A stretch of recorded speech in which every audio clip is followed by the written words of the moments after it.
This is Sustainability Forward with Rishi and Carmine. Welcome to Sustainability Forward. Carmine, how are you today? Good, Richie. Good. Looking forward to this new episode.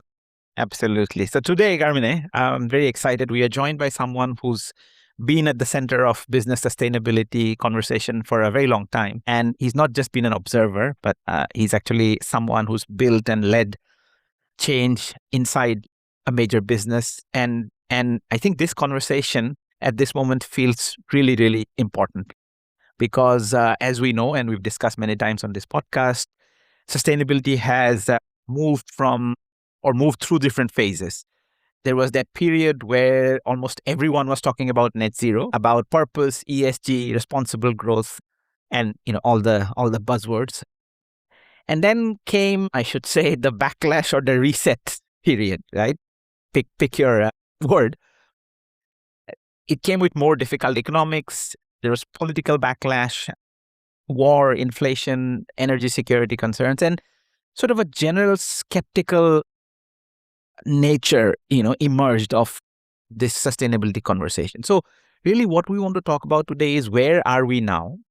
Has business sustainability slowed down? Has it become less fashionable? Or are we simply moving from that easy phase into a harder phase where companies have to prove that they were serious in the first place, right? That is what we want to explore. And also we'll start by talking to Mike about the London Climate Week and how that went. So Carmine, over to you to do Mike's introduction. Thank you, Rishi. So today we have with us Mike Barry. Mike Barry is one of the pioneers of sustainability business in the UK. He's best known for his time at Marks & Spencer, where he helped develop and lead the Plan A, one of the most recognized corporate sustainability programs of its time. Plan A was built around a simple but powerful idea. There is no plan B for one planet we have. And this is a concept we always stress also in this podcast. Yeah. What made Plan A important was that it was not only about reporting or reputation. It was about changing how a major retailer operates across products, stores, supply chains, customers, and commercial decision-making. Mike later served as a director of sustainable business at M&S, and today, to Mary Bereko, he advises organizations on sustainability strategy, leadership, governance, reporting, partnership, and business transformation. What makes Mike's perspective especially valuable is that he combines ambition with realism. He understands why sustainability matters, but also how difficult it is to deliver inside complex organizations. So with that, Mike, welcome to Sustainability Forward. It's great to have you with us. Thank you very much. Really looking forward to the conversation. Thank you, Mike. So, Mike, let's begin at the beginning. London Climate Week concluded, I think, a couple of weeks ago, and you were there. You've heard the conversations, and you must have met people across businesses and sustainability. What I want to understand from you is, how was the mood this year? Did it feel like business sustainability is moving forward, or was it more cautious than in previous years? Rishi, it's a great question. And, I like to try and keep my fingers on the pulse of our movement, the chief sustainability officers, the leaders working to drive the positive change that we need. And I think what we've got in London Climate Action Week was a slightly more positive mood than we've had in recent years. I think over the last 2 or 3 years, we've been utterly on the back foot as a community, both on a personal level within the businesses that we operate in, and then as a collective as well. I think it might have been because the heat wave that was punishing London and reminding us all why we do this important work. I felt a real sense of momentum and positivity across the community. Now, let's be really clear. This does not mean suddenly it's become easy to do sustainability. But I certainly sense across the thousands of people working hard on this every day of their life, a new mood of positivity, optimism, and a sense that they could at last begin to see a pathway forward as well. So a real positive sense of across the community that change is now possible again.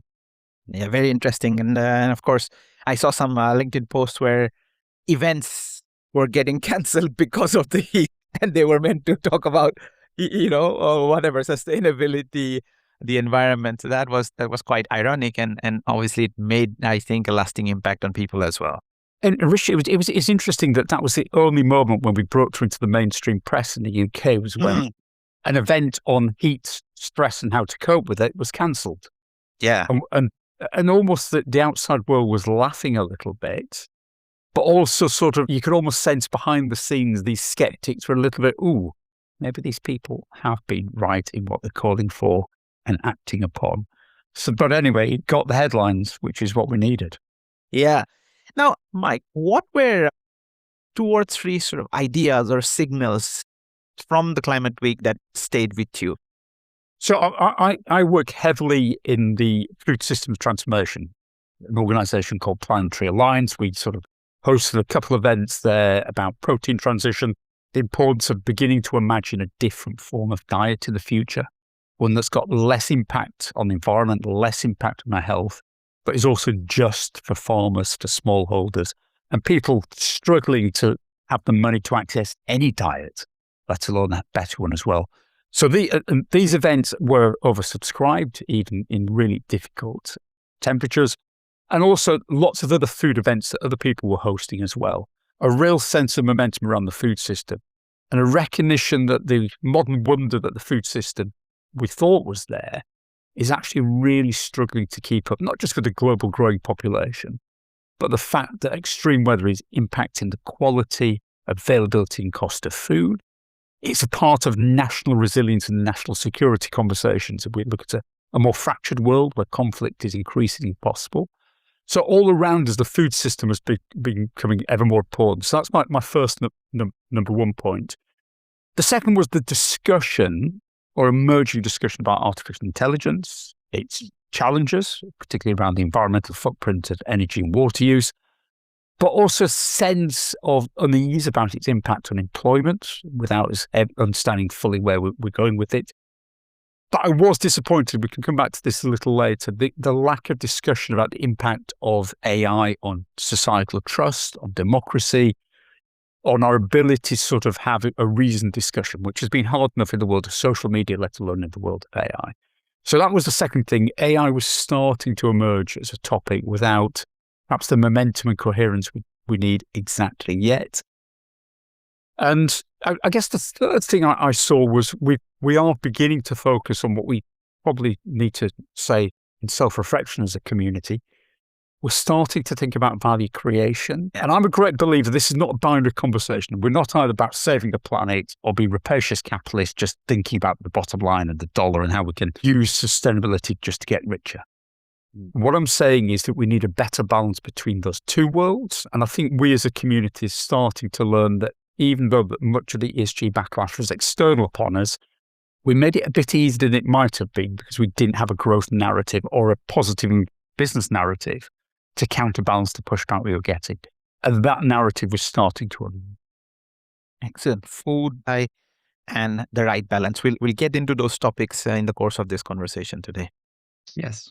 And actually, let's touch on this narrative that you just mentioned, Mike. And let me go back also on what Richie said during the intro of this episode. So there is a change in the narrative has been changed in the last couple of years. In now sustainability perceived, we went from companies that made big sustainability and zero commitment in the past, and now we're seeing that probably not all of them are the real blind beyond that kind of announcement. So my question is, are we seeing business sustainability slowing down, or are we seeing today a separation between who took it seriously and companies instead that were just making a commitment when it was easy to make it?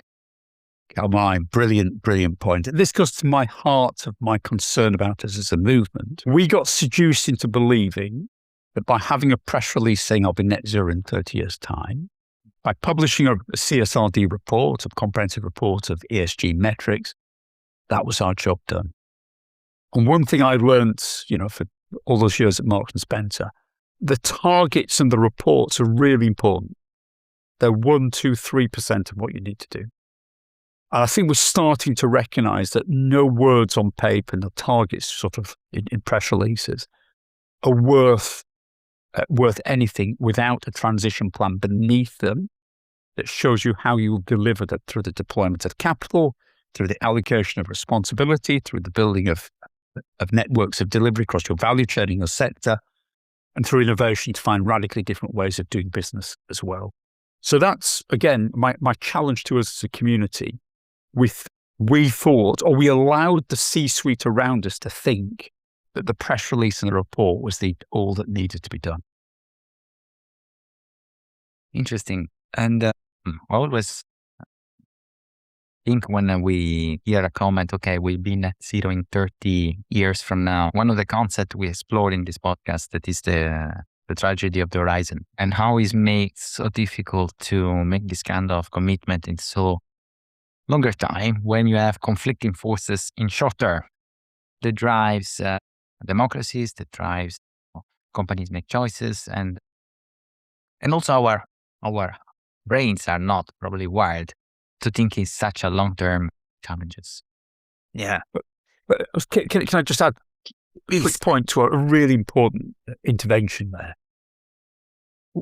Again, what I learned in practical terms at M&S is that I could only stretch the business's ambitions against all these short-term pressures so far. But I always knew what my next plan was. So even though the C-suite was signing off the next 3 to 5 years of ambition, I could see a 10-year horizon I was taking the business towards, but I wasn't writing that down to be rejected on day one. And I think one of the roles of a chief sustainability officer is to look at your business and its role in society and the wider economy as a chessboard. And you can see the next 3 moves on the chessboard. You communicate that to your leadership team. You have their confidence to take those 3 moves.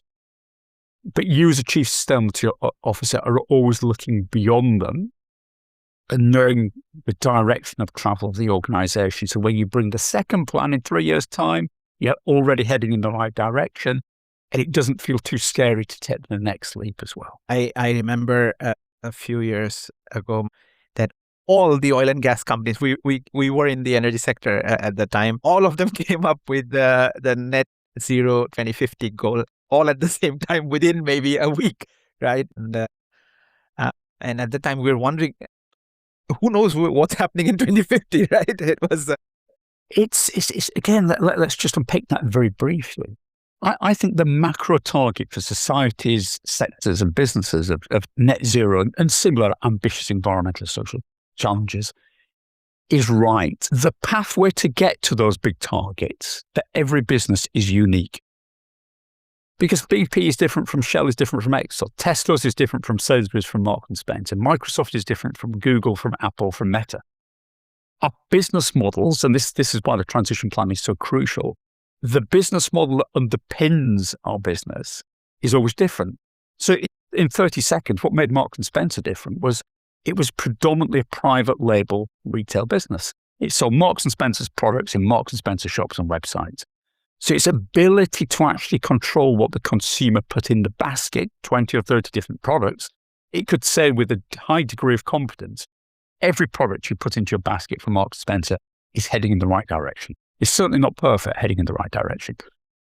In turn, it had a phenomenal innovation capacity compared to most retailers because it was developing its own products to be sold as well. That is the Marks and Spencer story. It's no one else's. But M&S was good at exploiting what made it unique. And I think more businesses have to have the competence when it comes down to the transition plan to enunciate what makes it easier for them or harder for them to get to where they need to get to. Everybody's unique. Yeah. So Mike, we have to talk about Plan A. You probably get that question a lot. It was obviously launched long before sustainability became sort of this mainstream discussion in boardrooms. And yet many people still refer to it as a sort of a benchmark. So now looking back, what do you think Plan A got right? Yeah. It's a good question. Before I answer the detail of that, one little piece of insight or gossip. Go ahead. We were given 100 days by our chief executive at the time, Sir Stuart Rose, to make Marks and Spencer the world's leader on retail sustainability. Okay, so that's where Plan A came from. 17 versions written in effect in ultimately 69 days. It was only on the 67th or 66th day it became known as Plan A. Before that, being Marks and Spencer's sustainability plan, very boring. And I remember our head of internal communications at the time, a guy called Robert Nuttall, worked with consultants to develop that brand. And it was incredibly powerful as an internal change management brand. Everybody, whether we're working on better factories, less salts, better high streets, more sustainable farming, it was all just Plan A. So it was a phenomenally powerful brand, a change management brand, but we were dead lucky to get to it. Okay, let's be clear about that. Yeah. It's only now, 20 years on, that I finally understood where the words Plan A came from. Because at the time, a film called The Devil Wears Prada had just been launched. It's got a sequel, I think. And that's why, so I went back and watched the original version, which I'd never seen before, 20 years old. It came out 2 months before Plan A was launched. And in it, there's a famous scene of our heroine running down the New York street shouting, Plan A, because there's no Plan B for the planet we've got. Oh, sorry, for Plan B. I think that was the inspiration for where Mark Spencer got his Plan A from. But anyway, we digress. That was just look. It's a good digression. But so let me just give you in bullet point form 2 or 3 things that really made a difference. And I think when we talk about sustainability, about 3 fundamental questions for the C-suite. The why, the what, the how. Why do I, as business X, need to become more sustainable? Because the drivers for me are unique. What do I need to do to become sustainable? That's the engine room of change, the actual commitments you make, the targets, the goals. And the how. How do I integrate this into a big piece of business and value chain so everybody does it? And let me just give you 2, 3 little stories from each of those questions. So for the why was Marks and Spencer driven to become a world leader or try to become a world leader on sustainability? Because it had a big problem. And its problem was because in the 20th century, it dominated the world of global retail around one word: quality. Functional quality. Its garments, it brought a quality for the elite into the lives of the average man and woman on the street. And that was functional quality. Packaging didn't leak, colours didn't leak from clothing. By the early 21st century, every retailer is doing quality, functional quality. Primark's doing it, Amazon's doing it, Tesco's is doing it, everybody. The MS has no reason to exist. It was charging more for products that would have the same functional quality as everybody else. It needed a reason to reinvent quality for the 21st century. Plan A allowed it to drive forward on emotional quality. Good for the farmer, good for the worker, good for the forest, good for the soil, good for the animal. And that enabled it to redifferentiate itself in a competitive marketplace. Okay. There were other drivers we don't have time to explore now. Its cost base was out of control. Plan A rolled down its use of resources, its waste, and freed up £750 million in 10 years for the business. Brilliant. And it also reintegrated the business that had become very fractured, very splintered. So it was one business trying to do one thing, Plan A, together for the first time. But that quality, re-establishing that quality credentials was critical. And again, we can unpick some of the detail about that later. But that story is unique to Marks and Spencer. Every business on the planet has a reason to do sustainability itself to drive business value. You've got to tap into it. My second piece of learning is about the what. What do you do to deliver sustainability? And my story is quite harrowing on a professional basis. I was trying to track and trace 4 billion items that M&S sells every year with a spreadsheet. Thousands of factories, tens of thousands of farms, thousands of forests and fisheries. It was insane. World's biggest spreadsheet. Now we've got tools, AI, used properly, machine learning, big data sets where we can do fundamentally different things. Digitize everything you do around sustainability. And my third piece of learning was about the how. How do you integrate it into your business? That was all about value chain support. Thousands of suppliers, farmers, smallholders operating under huge economic pressure coming back down the value chain towards them. You can't just send them an email and say, you should become sustainable. You have to actively support them and help them build better businesses. You can do some of that on your own as Marks and Spencer, but much of it has to be done in collaboration across the sector as well, so it's consistent. So they're just 3 quick pieces of learning I took from that journey. Thank you. Thank you, Mike. It's interesting to see that Plan A was probably not a classic CSR plan, but as you said, mostly around a transition plan. Now, if a business wanted to build its own version of Plan A today, and you touched also slightly before, what needs to be different considering this new world 20 years later? So to me, it starts in the C-suite. And before you march in there as chief sustainability officer and say, I've got the answer, 100 commitments, 97% less carbon and 52% more social audit. The way to do it now is to walk into the C-suite and say, talk to me. Tell me about my business, our business, the opportunities and challenges it faces, and listen for an hour about the direction of travel of that business. Understand how you can be an enabler of it delivering the outcomes it wants to achieve. Understand where there might be disconnects between where the business wants to grow towards and what you think is right in terms of sustainability. But I think we as a community have got to learn to use, literally in proportion, 2 ears to listen and just one mouth to talk. Sometimes we can just be preaching at what we think the answer is. I think you've got to be more consultative, more engaging, more conversational about what are we trying to do together. So that's the first thing. The second thing is I think you need to set it in context of where you want to win as a business and where you want to partner. So if you look at any form of capitalism now, it's not the deployment of scarce resources as a business. And what you try and do is you're trying to find your unique assets that allow you to be a leader, and you deploy your resources, human or capital, disproportionately into that space. And where do you want to partner? And again, I think we as a community are not always as clear and sharp as we need to be to say, here are the 30 things that my business wants to win on with sustainability, preferential growth, superior cost control, greater trust. And here are the 70% of things that we will just collaborate as a sector together. So my final point there is palm oil, hugely important raw material for the food industry, huge impact in terms of deforestation in Southeast Asia from palm oil production. No retailer on this planet, however big, could solve that on their own. There's no point competing on it. So I would work with my biggest competitors, the Tesco's and Sainsbury's here in the UK, also the Pepsi's, the Cokes, the Nestle's, the big global brands, to drive a collective solution to a common problem. On other things to do with having the very best flowers, wine, meats that we put in front of consumers, we absolutely use Plan A to drive a quality differential, that quality point, to win in a competitive marketplace as well. So it's understanding where you place your bets as an organisation. Where you move together, we seek to win. Now, Mike, we've got a very diverse listener base. And while we get a lot of questions on energy, we get a lot of questions from audience who've got nothing to do with energy, right? So, and they frequently ask us these questions of, is this idea of one single approach to sustainability, right? Is it even fair to think about it, right? And for a while, it did seem like that, right? So Europe leading with frameworks like CSRD, TNFD, and then the expectation that other markets would kind of, whatever Europe does will be done in the US in a few months or years, or then Asian markets will pick it up. But to me, that looks less certain now.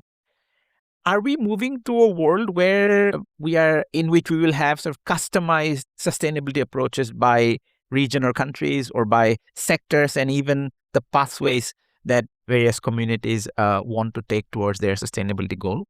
And Rishi, again, the answer is absolutely yes.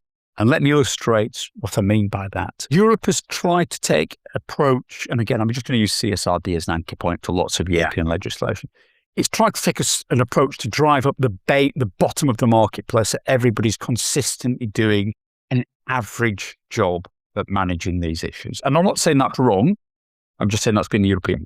China has taken the exact opposite approach. It has framed this through capturing superior value, initially in power, the shift from fossil to renewables, then with automobiles, the shift from diesel to electric. It is looking to create marketplaces and resilience within its own economy to win. It's not looking to have its companies report on their ESG footprint. It's all about entrepreneurship. It's about innovation with the huge amount of state intervention we know about sort of shaping marketplaces. And you can complain about that if you want, but that's the way that they've done it. And the reason I'm stressing that is the third great sector that China wants to own in terms of growth opportunities, exports, and resilience is possibly the protein transition. So this is the vast amounts of meat consumed in China, as they are in many marketplaces around the world. And China's latest 5-year plan has given us hints that it's now started to think about totally reducing the impact of that protein footprint that it has through 2 pathways. One is reducing its vulnerability to imports of soy from Brazil, where you get a significant amount of deforestation caused by soy production. But also it's recognizing that in a world of conflict and instability between countries, you don't want to be dependent on a huge amount of food imports across the Pacific Ocean.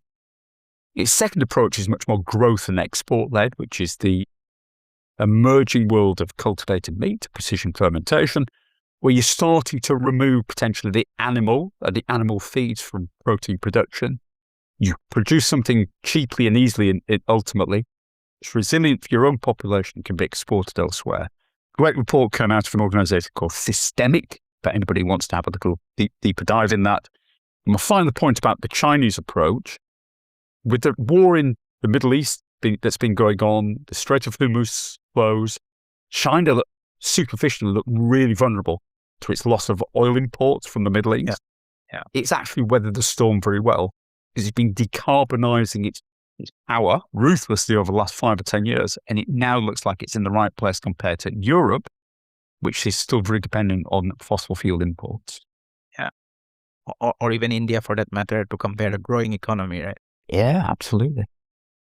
It's interesting, Mike, hearing you to talk about this, all the dynamic in the food ecosystem.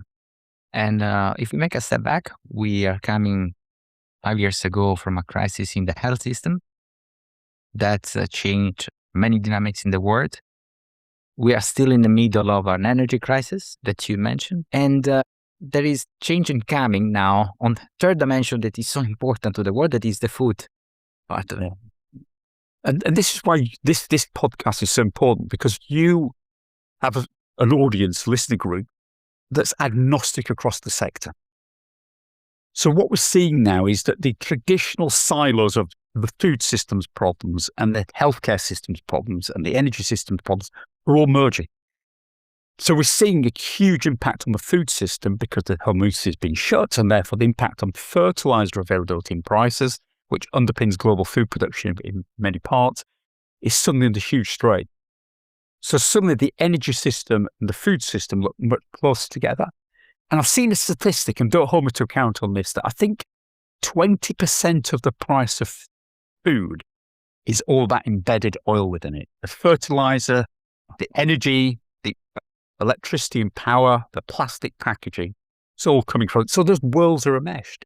You talked about healthcare and foods, and again, the Atlantic report came out last year, amazing piece of research that showed that the food system is driving 15 million premature deaths a year from poor diet, but is also the biggest cause of carbon emissions in the world, of transgressions of natural boundaries, biodiversity boundaries, acidification boundaries in the oceans. So again, the healthcare systems and environmental food systems overlapped. The reason I'm stressing this for your audience is I think the days of vertical silos of the economy are dying. So within the food system where I spend a lot of my time, I'm starting to see in terms of business models, GLP-1s, the Ozempics and Wegovy's, meeting the food system with huge implications for what we sell and how we sell. We see data and technology emerging, so devices that allow you to track your vital signs, make decisions about your mental and physical health. And again, I think what we'll start increasingly see is food companies and pharma companies and tech companies begin to merge into a world of food as a service, where you buy into a diet that's better for you and your family, better the environment, but these separate silos are coming together. And that's, to me, is the opportunities that we as a community have got to seize, because that's exciting to C-suite. It's about growth, it's about opportunity. Because also, as you said, the boundaries, the planetary boundaries are so interconnected. Yeah. And it's really important point, because the two sectors that we've really focused on so far, power and automotive, have been really framed through the lens of carbon and climate, one planetary boundary. Critically important one. But the food system brings into play nature loss, water, pollution of the oceans from pesticides and plastics. So suddenly what's happening with the food system is really interesting. It's very much more complicated. We haven't got time to unpack all the complexity. And I do want to have a chat very briefly about the social dimension of sustainability. So environmental sustainability, most businesses have a written down ambition. We stress the word written, about reducing its carbon footprint by 70 or 80 or 90%. Our ambition for people is nothing like that. Don't kill people. Don't have slaves in your supply chain. Have a few DEI targets to tick the box that, you're not too bad as a business. And I think social sustainability, significantly driven by the food system, but also the discussion about AI, will become incredibly more important for businesses and C-suites going forward. Excellent, Mike. You mentioned AI and you mentioned it at the beginning as well, right? So as we come towards the end of this episode, let's sort of end by looking forward a little bit.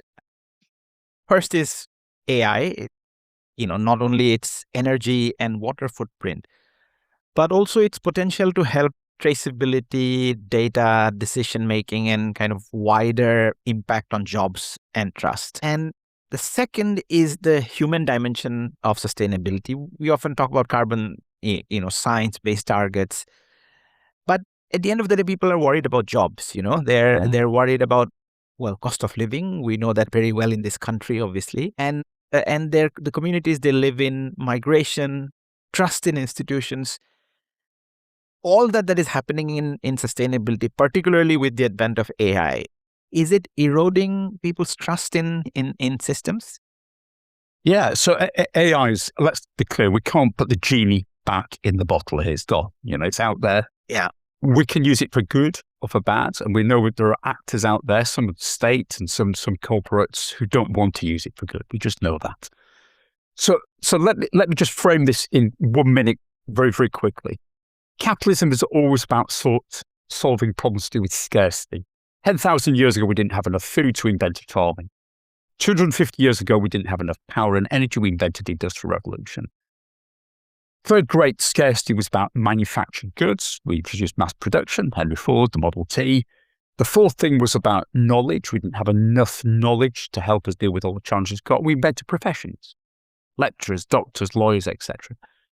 The next great scarcity on this planet, connectivity. It's the ability of people to lift their heads from their own atomized world of looking at one screen and being captured by it and connecting on a communal level, a societal level. So my big point to anybody listening to this is the social dimension of your sustainability plan needs to become exponentially bigger, more important, but that's through the lens of health, it's through the lens of trust, it's through misinformation and democracy, it's through the lens of jobs, it's through the lens of communities. Most people live their lives and are connected with the community. Still think about net zero in the Amazon in 20 or 30 years' time. They think about the town or the community where they live.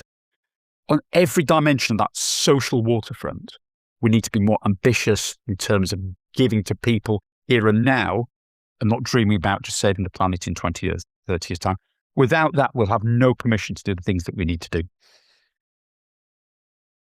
Like, this has been a fascinating conversation. So thank you so much for all your contribution here. But actually, before we close, you have so much, let's say, a positive view on sustainability that you transmit. For our listeners that are working this business, working sustainability, and as we said, it's changing so much. Would you share what keeps you motivated? What keeps you hopeful for the future, positive for the future? So the key thing for me is AI look around the world socially, environmentally now. And if I've just looked at the science and only the science, it's very negative. We're not in a great place. We have to accept that. And you either get out of bed in the morning and think, I will try and fix that, or you think, I will sit back in my bed and be consumed by that. And I know I'm being very simplistic, and lots of people take different approaches. That's just me. I have this burning energy and curiosity. And I think sometimes we as a community are not curious enough at looking outside the narrowness of our world as to what is happening in the wider world for bad, but also for good, and how we can harness ourselves to those direction of travel of society and the economy. But bottom line, Carmine, I will not be beaten. Simply will not be beaten. Whether it's a beating breath in my body, I'll be seeking to build a better future. Indeed, very, very encouraging words, Mike. I think next time I go to M&S, I'd be thinking about this conversation for sure. One of the biggest takeaways for me is that, sustainability isn't disappearing. The easy version may have disappeared, but I think the real work is ahead of us. The version that was based on announcements, reports, these broad commitments, those are getting tested now. And what really matters now is, how can companies transform sustainability into a business model that encourages change, credible transition planning, and a more human story about the future. So thank you so much for joining us on Sustainability Forward. And thanks to everyone listening to this important conversation. We'll see you in the next episode. You've been listening to Sustainability Forward. If you enjoyed this episode, please follow, share, and subscribe. You can find us at sustainabilityforward.com, on all major podcast platforms, and on LinkedIn under Sustainability Forward, the podcast.